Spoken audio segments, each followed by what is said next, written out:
Di dua negara, dia menyabut penghargaan tertinggi untuk warga sipil.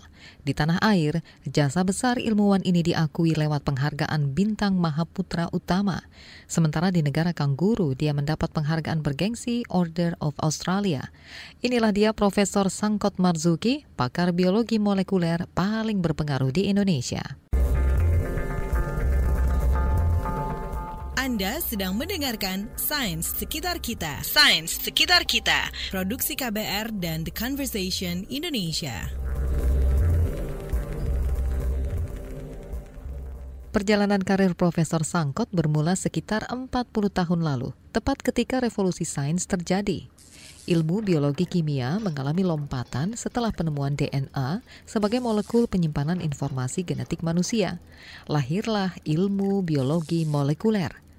Awalnya Profesor Sangkot tertarik mengulik proses pembentukan energi dalam tubuh manusia yang terjadi di tingkat yang sangat-sangat kecil. Transduksi energi, begitu istilah dalam ilmu biologi molekuler. Ilustrasinya begini. Tubuh manusia itu sama seperti mobil, butuh bensin untuk bergerak. Untuk bisa bergerak, tumbuh, dan mempertahankan panas badan, sel-sel kita ini mengubah bahan makanan menjadi energi. Disitulah fungsi molekul yang bernama adenosin trifosfat atau ATP. Kita itu butuh ATP per hari untuk fungsi kita, sama dengan berat badan kita. ATP-nya nggak bisa kita makan, itu harus dibuat oleh tubuh kita dari energi makanan yang kita makan. Nah itu kan dibikin di mitokondria. Jadi mitokondria itu kan suatu fabrik sebetulnya, suatu fabrik energi yang sangat-sangat efisien. Saat mengamati media penelitian berupa ragi, Profesor Sangkot menemukan adanya gangguan pada proses transduksi energi. Nah, dari situ muncul pertanyaan, apa mungkin pabrik energi manusia juga mengalami gangguan? Penyakit-penyakit yang relatif jarang, penyakit-penyakit neurologis sebetulnya, saraf ya, ada yang kalau istilahnya barangkali nggak penting ya, karena kan jarang ya. Ada yang CPEO. Jadi kalau itu pasiennya datang dengan mengeluh dia melihat double. Nah melihat double terkena kelumpuhan daripada otot yang menggerakkan mata sebetulnya. Dan itu terjadi pada waktu usia muda gitu, bukan dari lahir. Waktu umur belasan tahun baru kelumpuhan itu terasa. Nah nanti makin berat itu kelumpuhan tangan dan sebagainya. Berkat temuan itu, karir Profesor Sangkot Marzuki melesat.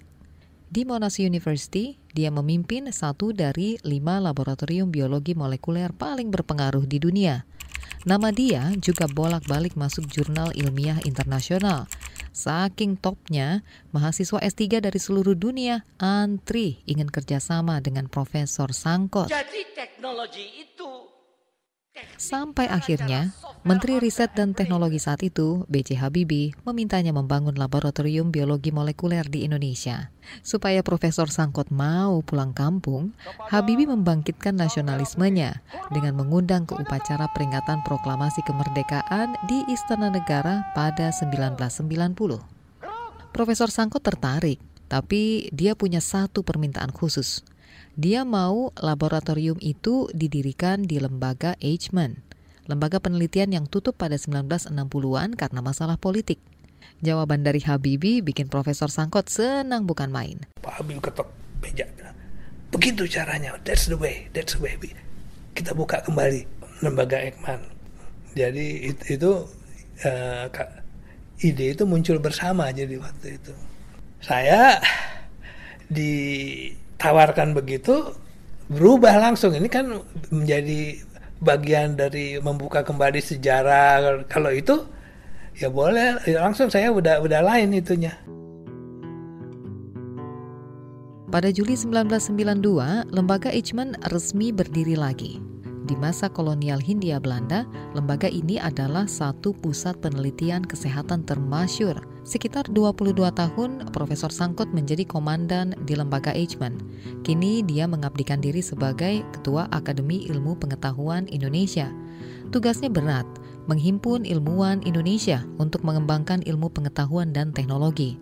PR terbesar Indonesia, kata dia, menaikkan dana penelitian yang jumlahnya hanya 0,02% dari anggaran negara. Nah, jadi itu menyebabkan, kalau istilah yang kita pakai sekarang ini, ekosistem untuk ilmu pengetahuan Indonesia itu total rusak.